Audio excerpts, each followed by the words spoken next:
কিছু মানুষকে বোঝানোর ক্ষমতা আমাদের নেই, তাই নিজে থেকে দূরে সরে যাওয়াটাই বুদ্ধিমানের কাজ।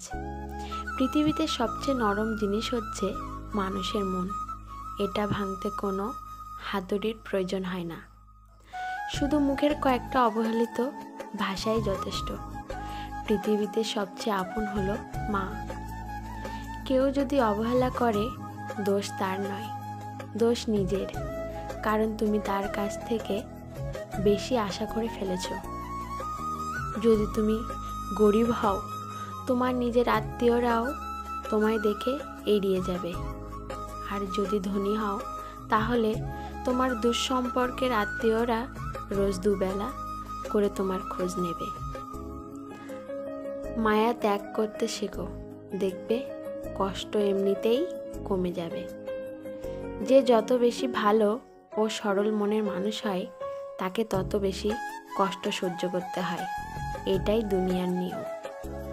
নিজেকে এমনভাবে তৈরি করো যে তোমায় ছেড়ে চলে গেছে সে যেন তোমার জীবনে ফিরে আসার জন্য আফসোস করে। এই শহরে ক্ষণিকের জন্যে হাত ধরার মানুষের অভাব হয় না, অভাব হয় শুধু হাত ধরে শেষ পর্যন্ত দাঁড়িয়ে থাকা মানুষের। কাউকে মারার জন্য বিষের প্রয়োজন হয় না, ছোট ছোট অবহেলাগুলোই যথেষ্ট। গুরুত্ব তাকেই দিও যে তোমাকে মূল্যটা বোঝে। ঠাট্টা ছলে যে তোমাকে মানুষের সামনে অপমান করে, তাকে বন্ধু বানিও না। ধৈর্য মানুষকে উন্নত করে, রাগ মানুষকে ধ্বংস করে।